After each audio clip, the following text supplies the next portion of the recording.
Hello IGNOU students, welcome back to my channel mastering education today. जैसे कि आप लोग को पता है, आप लोग का परसों आई गेस मंडे को MSOE 003 that is sociology of religion का एग्जाम है। एंड इस वीडियो में हम लोग कुछ इंपॉर्टेंट क्वेश्चंस देखने वाले हैं जो आप लोग को एग्जाम के लिए करके जाने मैंडेटरी हैं। ओके, अगर आप ये सारे क्वेश्चंस, ये सारी वीडियोस देख लेते हो, ये पूरा PDF पढ़ लेते हो, तो आई कैन मेक श्योर कि आप कंफर्टेबली पेपर अटेम्प्ट कर लोगे। ओके, तो बिना किसी टाइम वेस्ट करे स्टार्ट करते हैं क्वेश्चन नंबर 1 से। क्वेश्चन नंबर 1 आपसे पूछ रहा है, discuss the functional approach to the understanding of religion. Very very important question, बहुत बार पेपर में देखने को मिलता है। ठीक है, देखो मैं सिंपल बताती हूँ। फंक्शनल अप्रोच के अकॉर्डिंग ना, रिलीजन को हम इस बेसिस पर स्टडी करते हैं कि रिलीजन जो है सोसाइटी के लिए क्या काम करता है, सोसाइटी को कैसे जोड़ के रखता है, सोसाइटी में कैसे कस्टम्स पास होते हैं, सोसाइटी में लोग एक दूसरे के साथ कैसे रहते हैं। ये काम होता है फंक्शनल अप्रोच का। ठीक है, कि कैसे रिलीजन जो है सोसाइटी को फंक्शन करने में हेल्प कर रहा है। सिंपल। इसके जो सबसे बड़े इंपॉर्टेंट सोशियोलॉजिस्ट हैं वो है Emile Durkheim. Please, very very important sociologist. इनको बहुत हर चीज का क्रेडिट दिया गया है, हर जगह दिखेंगे आपको। अगर आप सोशियोलॉजी पढ़ रहे हो तो Emile Durkheim, Karl Marx, Max Weber, ये 3 नाम आपको हर जगह दिखेंगे। ओके, डर्काइम ने देखो ये कहा था, डर्काइम की बहुत फेमस बुक है the elementary forms of religious life. Okay, आपको बुक का नाम पता होना चाहिए, पेपर में आप लिखोगे तो आपके लिए बेटर रहेगा। ठीक है, इसमें ना इन्होंने कहा था कि रिलीजियस सोसाइटी में यूनिटी और सोशल ऑर्डर मेंटेन करता है। यूनिटी कैसे? देखो, रिलीजन की वजह से सब लोग साथ रहते हैं, दिवाली पे सब साथ होते हैं, होली पे सब साथ होते हैं, तो यूनिटी की तरह वर्क करता है। साथ ही साथ सोशल ऑर्डर, बहुत बार हम बोलते हैं ना कि ऐसे मत करो भगवान क्या कहेगा, या फिर ऐसे मत करो भगवान का श्राप लगेगा। तो सोशल ऑर्डर, लोग भगवान के डर से चीजें करते हैं। ठीक है, उन्होंने बहुत इंपॉर्टेंट 2 कॉन्सेप्ट दिए थे, सेक्रेड एंड प्रोफेन। पता होना चाहिए मीनिंग, पेपर में अलग से भी पूछ सकते हैं इसका क्वेश्चन बनाकर। ठीक है, देखो सेक्रेड होती है वो चीजें जो साफ होती है, पवित्र होती हैं, जैसे कि मंदिर सेक्रेड जगह है, होली बुक्स, रिलीजियस सिंबल, ये सब क्या होते हैं? पवित्र, है ना। भगवान के जो चीजें से रिलेटेड होती हैं वो सब सेक्रेड होते हैं। और प्रोफेन होते हैं नॉर्मल चीजें, normal bed, table, chair, books. Normal books जो होंगी वो प्रोफेन है, लेकिन भगवान की बुक्स, गीता, महाभारत, ये सब क्या है? सेक्रेड। ओके, डरकाइम के अकॉर्डिंग जब लोग रिलीजियस सिंबल की वर्शिप करते हैं तो इनडायरेक्टली वो अपनी सोसाइटी को ही रिस्पेक्ट कर रहे होते हैं। ये कहा था डरकाइम ने। ठीक है, कि आप जब रिलीजियस भगवान की, बुक्स की, इन सब की पूजा कर रहे हो तो आप इनडायरेक्टली अपनी सोसाइटी की पूजा कर रहे हो। ठीक है, इन्होंने कुछ फंक्शंस दिए थे रिलीजन के, वो क्या है? एक तो आता है सोशल इंटीग्रेशन, रिलीजन लोगों को एक साथ लाता है और यूनिटी क्रिएट करता है। साइकोलॉजिकल फंक्शन, दुख होता है, टेंशन होती है, प्रॉब्लम होती है, तो इसके टाइम पे रिलीजन इमोशनल सपोर्ट देता है। भगवान से हम बोलते हैं ना, प्रार्थना करते हैं, वैसे। ठीक है, social control, religion moral values और रूल सिखाता है हमें। ठीक है, कि क्या सोसाइटी में करना चाहिए, क्या नहीं। आइडेंटिटी फंक्शन, रिलीजन लोगों को एक आइडेंटिटी और बिलोंगिंगनेस देता है। तब सभी रिलीजन की जैसे सबकी अलग अलग आइडेंटिटी, कोई हिंदू, कोई मुस्लिम, कोई सिख, कोई क्रिश्चियन, उसका। ठीक है, तो ये थे कुछ फंक्शन जो हमें डरकाइम ने दी था। और डरकाइम ने क्या बोला था रिलीजन के बारे में, आपको पता होना चाहिए, वेरी वेरी इंपॉर्टेंट। ठीक है, उनके अकॉर्डिंग रिलीजन सोसाइटी में यूनिटी और सोशल ऑर्डर देता है, सेक्रेड और प्रोफेन की बात करिए। और इनके अकॉर्डिंग जब लोग रिलीजियस सिंबल की वर्शिप करते हैं तो इनडायरेक्टली अपनी सोसाइटी को रिस्पेक्ट कर रहे होते हैं। ठीक है, नेक्स्ट इंसान आता है फंक्शनल अप्रोच में, मैलिनोस्की, ब्रोनिस्लाव मैलिनोस्की, वेरी इंपॉर्टेंट। ठीक है, मैं शॉर्ट में बता देती हूँ। देखो, मैलिनोस्की के अकॉर्डिंग रिलीजन एंग्जाइटी और फियर को रिड्यूस करता है, यानी कि अनसर्टेनिटी।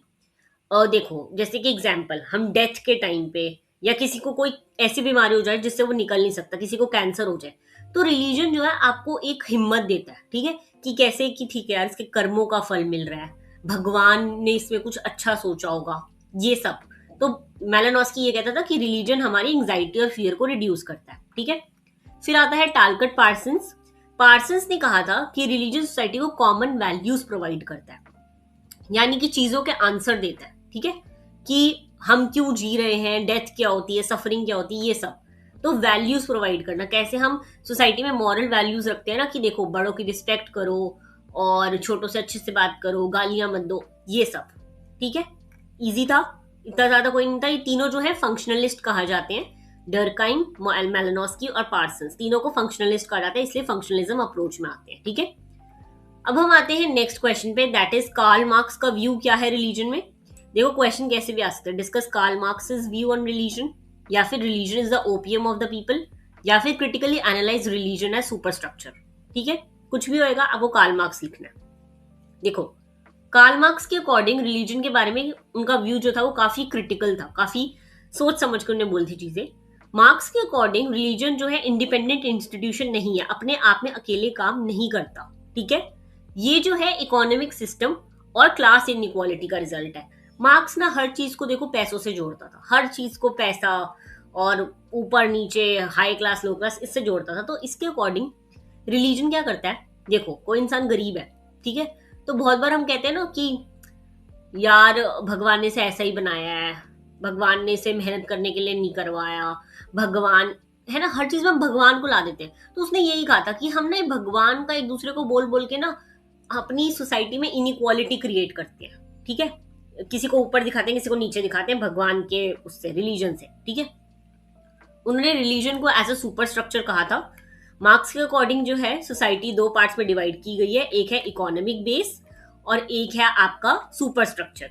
इकोनॉमिक बेस है जिसमें सारा फाइनेंस रिलेटेड होता है, इकोनॉमी, प्रोडक्शन, क्लास के रिलेशन। ठीक है, और फिर आता है सुपर स्ट्रक्चर जो इनके ऊपर मतलब बेस्ड है। ठीक है, वो क्या होते हैं, लॉ, पॉलिटिक्स, एजुकेशन, रिलीजन।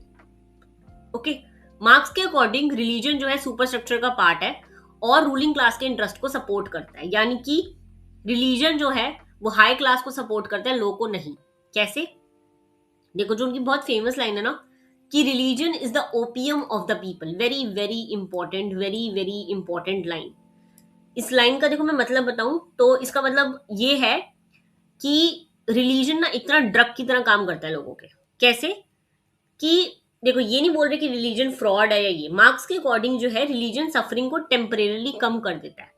जैसे कि ओपियम एक तरह का नशा होता है, जिससे आप ओपियम करोगे तो आपका दर्द कम हो जाएगा। ठीक है, ऐसे ही उसने बोला कि रिलीजन लोगों के लिए ओपियम की तरह काम करता है, क्योंकि हम हर चीज को भगवान से जोड़ देते हैं ना। कोई भी अर्थक्वेक आया, जैसे एयर इंडिया की ट्रेजेडी हुई थी पिछले साल, भगवान ने कुछ करा होगा, भगवान ने इनको इनके कर्मों का फल दिया होगा, भगवान सब ठीक कर देगा। तो हम ना हर चीज में रिलीजन का नाम लाके ना दूसरों को एक तरह सपोर्ट देते रहते हैं कि नहीं नहीं नहीं सब ठीक हो जाएगा, या फिर आप लोगों को ना होप मिलती है। उनकी रियल लाइफ की प्रॉब्लम सॉल्व नहीं होती, लेकिन उन्हें एक ना जैसे कहते हैं ना होप देते हैं, एक आसरा देते हैं कि नहीं नहीं भगवान से ठीक कर देगा, भगवान ने इसमें भी कुछ अच्छा सोचा होगा। तो हम हर चीज को भगवान में लाकर हम गलत चीजें को बढ़ावा देते हैं, ये कहता था कार्ल मार्क्स। ठीक है, समझ आया। अब उसने रिलीजन और एलियनेशन की बात करी थी। रिलीजन लोगों को उनकी एक्चुअल प्रॉब्लम से दूर रखता है और एक्सप्लॉयटेशन को समझने नहीं देता। क्योंकि हम कहते हैं ना कोई लेबर वर्क कर रहा है तो हम उसको बहुत बार कहते हैं कि अच्छा ठीक है यार, भगवान ने इसमें कुछ अच्छा सोचा होगा, या फिर भगवान इतना दे रहा है उसमें खुश रहो। बहुत बार आपने सुना होगी ये चीज, भगवान इतना दे रहा है उसमें खुश रहो। अब आप एक गरीब को जो 16 घंटे मेहनत कर रहा है, आप उसको कह रहे हो भगवान इतना दे रहा है उसमें खुश रहो, तो उसको अपनी प्रॉब्लम तो सॉल्व हो नहीं रही और वो एक्सप्लॉइट भी होता जा रहा है। तो रिलीजन का सहारा देकर, ठीक है, समझ आ गई। Religion as an instrument of class domination, वही जो मैंने अभी बताया, अपर क्लास लोअर क्लास वाला। ठीक है, यही है कार्ल मार्क्स का व्यू बेसिकली। ओके, अब हम आते हैं compare and contrast Marx and Weber's approach to religion. मैंने मार्क्स की तो समझा दिया आपको, इकोनॉमी वाली, सुपर स्ट्रक्चर वाली। अब हम वेबर की बात करते हैं। देखो मार्क्स ने तो जो कहा था कि रिलीजन जो है इकोनॉमी का रिजल्ट है, रिलीजन रूलिंग क्लास को सपोर्ट करता है और रिलीजन इनइक्वालिटी को जस्टिफाई करता है। वहीं अगर हम वेबर की बात करें तो वेबर के अकॉर्डिंग रिलीजन जो है इकोनॉमी को इन्फ्लुएंस कर सकता है। इनका ये बहुत फेमस है स्पिरिट ऑफ कैपिटलिज्म और ये कैल्विनिस्ट प्रोटेस्टेंटिज्म। इनके अकॉर्डिंग ना इन्होंने क्लास स्टडी करी थी, क्रिश्चियन की क्लास थी यही प्रोटेस्टेंटिज्म। वो लोग पता है क्यों काम करते थे, बहुत मेहनत करते थे वो लोग, इसलिए करते थे क्योंकि उन्हें लगता था कि अगर हम इस टाइम पर इस जन्म में मेहनत करेंगे ना तो अगले जन्म में भगवान हमें उसका फल देगा। तो इसलिए वो मेहनत करते रहते थे कि हमारी अगला जन्म अच्छा हो। तो वेबर ने यही कहा था कि रिलीजन जो आपकी इकोनॉमी को इन्फ्लुएंस करे, क्योंकि वो काम कर रहे हैं तो पैसा आ रहा है। ठीक है, वो चीज रिलीजियस आइडिया सोशल चेंज ला सकते हैं। अगर आप मेहनत करोगे, काम करोगे, पैसा कमाओगे तो सोशल चेंज आएगा। और रिलीजन सिर्फ एक्सप्लॉयटेशन का टूल नहीं है, ऐसा कहा था वेबर ने। ठीक है, तो मार्क्स जो है इकोनॉमी पर रिलीजन को बेस करता था और वेबर जो है वो कहता था कि रिलीजन इकोनॉमी को इन्फ्लुएंस कर सकता है। ठीक है, आपको ये सब कैल्विनिस्ट प्रोटेस्टेंटिज्म और स्पिरिट ऑफ कैपिटलिज्म जो मैंने बताया ना वही है कि लोग जो है काम करते थे ताकि उनका अगला जन्म बहुत अच्छा हो। ओके, ये पढ़ना है आपको, वेरी इंपॉर्टेंट, ठीक है। इनका कॉमन पॉइंट की बात करें तो दोनों मानते थे कि रिलीजन सोसाइटी पर स्ट्रॉन्ग इंपैक्ट डालता है, रिलीजन बहुत ज्यादा सोसाइटी को चेंज करता है। ओके, आप जितना ज्यादा पीडीएफ पढ़ोगे ना उतना बेटर चीजें समझ आएंगी। मैंने बहुत सिंपल लैंग्वेज में चीजें समझा रखी है। ओके, अब मूव करते हैं क्वेश्चन नंबर 4 की तरफ। क्वेश्चन नंबर 4 पूछ रहा है, discuss Weber's thesis on the Protestant ethic and spirit of capitalism, और discuss the relationship between aesthetic Protestantism and capitalism. Same जो मैंने अभी ऊपर सिखाया ना वही है, मैं बताती हूँ, देखो फिर से समझना। सबसे फेमस थ्योरी है वेबर की। वेबर का अगर कहीं पे नाम आता है तो ये वाली थ्योरी का नाम आता ही है, ठीक है।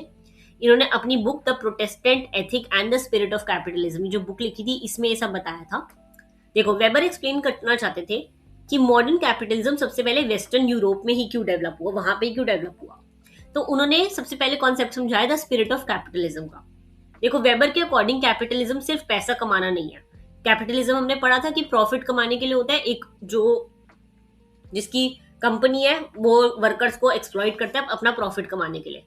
तो इसमें इंपॉर्टेंट क्या क्या चीज है, जब एक इंसान पैसा कमाना चाहता है तो हार्डवर्क आता है, डिसिप्लिन, टाइम मैनेजमेंट, सेविंग, ये सब आता है पैसा कमाने के लिए, ठीक है। तो यही होता है स्पिरिट ऑफ कैपिटलिज्म। इसमें इन्होंने कैल्विनिज्म एंड प्रीडेस्टिनेशन की बात करी थी, जो मैंने अभी बताया कि कैल्विनिस्ट जो ग्रुप था ना क्रिश्चियंस का, वो ऐसा बिलीव करते थे कि गॉड पहले से ही डिसाइड कर चुका है कौन सेव होगा और कौन नहीं, और लोग अपनी सैल्वेशन का प्रूफ ढूंढते थे कि हम लोग देखो काम करेंगे और भगवान को खुश करेंगे तो हमारा अगला जन्म अच्छा होगा, ठीक है। इसलिए वो मेहनत करते थे, डिसिप्लिन फॉलो करते थे और पैसे इकट्ठा करते थे अगले जन्म के लिए। ओके, इसमें आपका कंसेप्ट ऑफ कॉलिंग भी आता है, दैट इज बेरूफ। हर काम जो है, हर काम को ना वो गॉड की ड्यूटी माना गया है, ठीक है। इसलिए लोग अपना प्रोफेशन ऑनेस्टली और सीरियसली करते थे कि हम भगवान के लिए काम कर रहे हैं। ओके, इनर वर्ल्डली एसेटिज्म, देखो लोग जो है लग्जरी पर पैसा खर्च नहीं करते थे, ये वाले जो कैल्विनिस्ट थे प्रॉफिट को दोबारा बिजनेस में इन्वेस्ट करते थे, और इसी वजह से जो है कैपिटलिज्म ग्रो हुआ था बेसिकली, ठीक है। क्योंकि ये लोग सिर्फ काम ही करते थे ना, सिर्फ काम करते थे, पैसा कमाते थे, उसको वापस बिजनेस में डालते थे। ये कोई अपने बेनिफिट्स नहीं देखते थे, अपनी लग्जरी लाइफ नहीं देखते थे, क्योंकि नहीं लगता था हम भगवान का काम कर रहे हैं।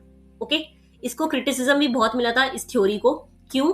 क्योंकि क्रिटिक्स कहते हैं कि कैपिटलिज्म प्रोटेस्टेंटिज्म से पहले भी एग्जिस्ट करता था, लेकिन वेबर का कंट्रीब्यूशन इंपॉर्टेंट है क्योंकि उन्होंने दिखाया कि रिलीजियस आइडियाज भी इकोनॉमिक डेवलपमेंट को इन्फ्लुएंस कर सकते हैं। ओके, अब हमने 4 क्वेश्चन डिस्कस कर लिए हैं इस आपके ये वाले पीडीएफ में। मैं आपको बता देती हूँ अराउंड 19 क्वेश्चंस हैं इसमें, ठीक है। ये 19 के 19 क्वेश्चंस बहुत इंपॉर्टेंट है पेपर के पर्सपेक्टिव से, ठीक है। 19 क्वेश्चंस कर लो, तुम्हारा ऑलमोस्ट तुम पेपर अटेम्प्ट कर लोगे 50-60% इजीली। ओके, अब तुम्हें अगर ये पीडीएफ चाहिए हो तो तुम नीचे दिए गए टेलीग्राम लिंक पे मेरे को टेक्स्ट कर सकते हो। तुम्हें टेक्स्ट करने MSOE003 बस, और मैं तुम्हें इसका प्राइस वगैरह सब भेज दूंगी। प्राइस बहुत बेसिक मिनिमम प्राइस है, कोई ज्यादा नहीं है, ठीक है। और साथ ही साथ अगर तुम्हें MSOE004 का भी चाहिए तो मैं दोनों का कंबाइन करके बहुत बेसिक प्राइस है वो भी, ठीक है। तो ये पीडीएफ परचेज कर सकते हो, इससे पढ़ो, 2-4 बार क्वेश्चंस पढ़ोगे, आराम से समझ जाओगे चीजें और आराम से अपना पेपर अटेम्प्ट कर लोगे। ओके, बाकी हम लोग मिलते हैं पार्ट 2 में। तुम्हें नीचे कमेंट करना है नंबर 2 अगर तुम्हें पार्ट 2 चाहिए इसका। ओके, बाकी all the very best, thank you so much, मिलते हैं नेक्स्ट वीडियो में।